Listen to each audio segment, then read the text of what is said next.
So please help me welcome Mukesh Ambani. So Mukesh, I thought perhaps we can start. I know I've heard you speak very passionately about just India's potential. And especially since we were having the conversation about what can the next 10 years represent. Maybe you can share, like you've talked about like how Indian economy will grow and how digital will be a big part of it. Maybe share your thoughts on how you see perhaps this economy thrive in the next 10 years. Absolutely. Before I answer that, Satya, on behalf of all of us, a very warm welcome to India and Mumbai. And I can tell you that I wanted to warmly congratulate you on your leadership and the transformation and the success of Microsoft over the last many years. And I think every Indian is very, very proud. What I admire about and what I learn in terms of saying that if in your leadership style, what you've demonstrated that if you have empathy, if you rely on partnerships and build trusts and relationships, and if you think about every mistake as a learning opportunity, and if you believe that it's not products or profit, but really people and their continuous reinvention of capability, that's the strength of the organization. I think all of us in India Inc. are inspired, and thank you for all your leadership. Personally, I'm very committed, and I'm very privileged, Satya, that you have committed to India on a scale that I never anticipated that a multinational will. And we are very excited about the partnership that Jio and Microsoft will have. And I think that that'll be, as we look at this decade, will be a defining partnership. So Thank you for your commitment to India. Absolutely. Thank you. Now, let me answer your question. I think that, as we are speaking, President Trump has arrived in Ahmedabad, and the India that he will see in 2020 is very different from the India that either President Carter saw or Clinton saw when he came in 2020, or even Obama, right? We are having millions of people on the street, each one of them having their own personal experience with their phones, and the network strong enough. And I think, like, I can easily say that the mobile networks in India now are better or at par with anybody else in the world. And that's the big change. When he reaches the stadium, right, and you talked about stadium, the infrastructure in that stadium in terms of digital is better than any other place in the world. So that is the India as we start in 2020. If you then even think about your own journey and think about 1992 when you joined Microsoft, right? India was $300 billion. Today, India is $3 trillion. And fundamentally, right, this whole progress, right, in a certain way has happened on the back of technology. In the early days, it was Rajesh's TCS, Infosys, and all of them who drove technology in India. And that really kick-started with all the economic reforms, kick-started this whole growth paradigm.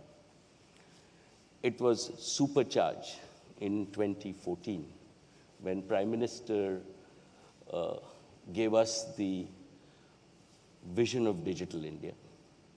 And if you then see what followed, and I was again privileged to play a very small role in it in terms of with the launch of Jio.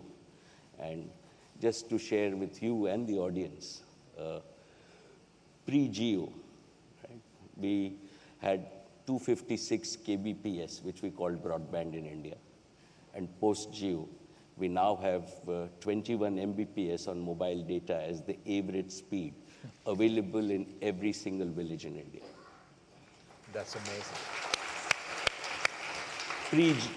Pre-Jio, price of data in this country was between 300 and 500 rupees. And for the poorest of poor, right, who used 2G, the price was as high as 10,000 rupees a GB. Post-Jio, the price is between 12 and 14 rupees a GB. And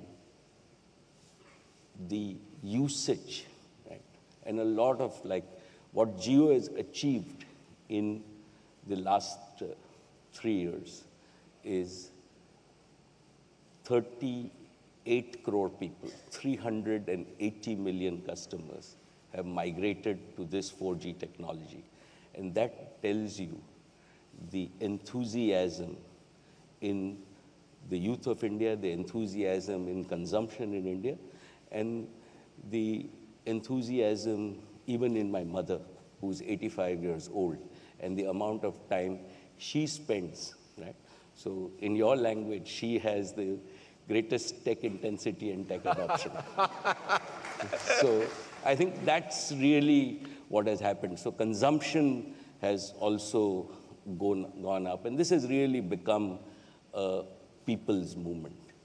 And when you then talk about the financial sector, right, we just introduced UPI, and with digitization in December, right, we had 100% growth, and total UPI transactions in this country digitally were 2 lakh crores.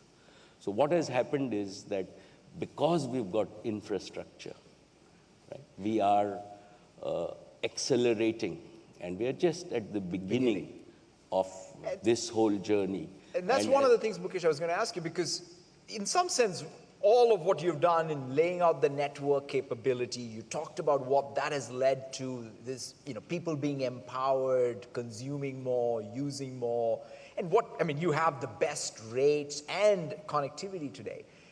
Now, you also have an ambition to say, what can you do for small businesses, medium businesses, large, because you're now even saying, okay, how do we, in fact, our partnership in some sense is about how do you take what I talked about, combine it with your domain expertise, your technology, and completely change even the landscape of broad sectoral change. So let me, again, Satya, start with saying that Reliance was founded as a startup, even before startups became, like my father founded Reliance with a table and a chair and 1,000 rupees. It was 5 decades ago. It then became a micro industry, then it became a small industry, medium. Today, you can consider us large. Right? I have been, again, very fortunate in terms of knowing Steve and Bill from my Stanford days. So it was even before Microsoft was founded. Steve was being recruited by Bill. Yeah, that's right. And I've seen the growth of Microsoft since There must have been something in the air that both of you dropped out. And why I'm saying this is fundamentally to just drive the point that every small business and entrepreneur, right, has the potential in India to become a Dhirubhai Ambani or a Bill Gates.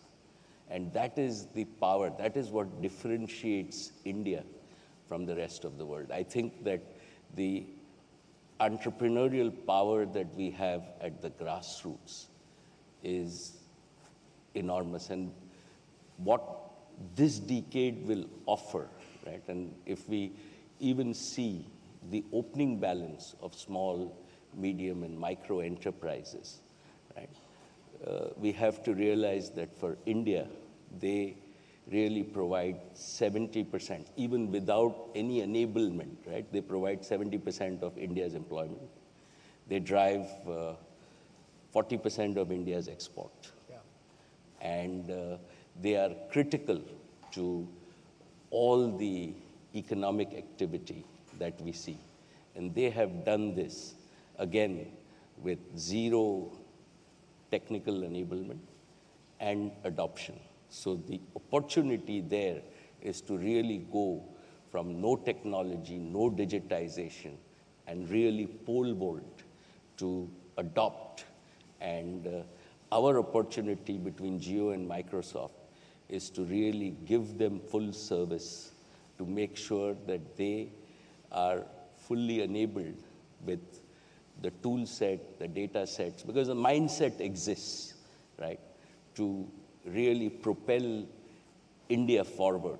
And that is even a bigger opportunity than the consumer piece that we have seen in the last few years. That's tremendous. I mean, tremendous. I mean, maybe we can close out. I mean, you sort of referenced how your father, 5 decades ago got started with a dream and a hope of what is possible and created what is today, one of the most amazing stories in business. When you now leading this organization, look out, what sort of drives you? What inspires you? What is it that you would like to see happen? Well, I think that the opportunity that we have for India really is the opportunity to become the premier digital society in the world. I think with all the components that are coming in place, right, as we grow and march forward, right, I have no doubt in my mind that we will become among the top 3 economies in the world. Right? 20 years ago, we were saying, okay, where will India be? Now I think that if you talk to anybody, there is no doubt in anybody's mind. We can argue about whether it will happen in 5 years or 10 years, but it's going to happen. And we will be in the top 3 economies in the world. When that happens, right, our opportunity is, will we be the most technically enabled society?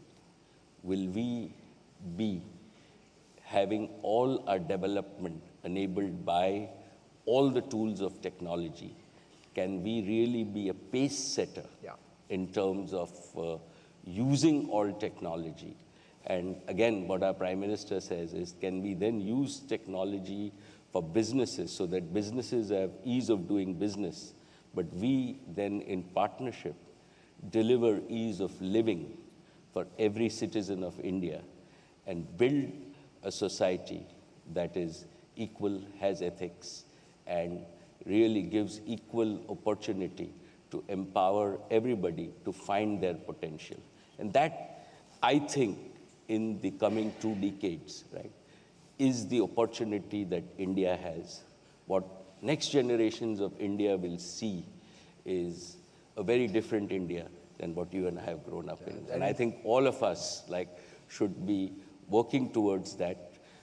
Our own partnership between Jio and Microsoft, right, will work with businesses from startups to micro enterprises to merchants and shopkeepers to really large enterprises in partnership, really to drive and enable and build this new India. In fact, one thing that Akash will sort of really be on me if I don't mention is even gaming.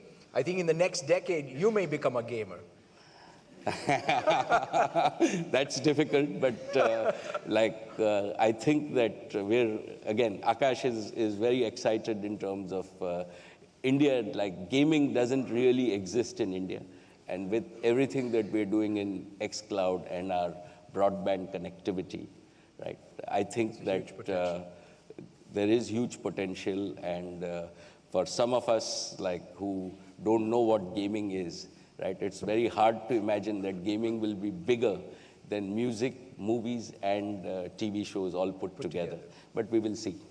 Fantastic. Thank you so much, Mukesh. Thank you for your leadership and success. Thank you. Thank you. Thank you.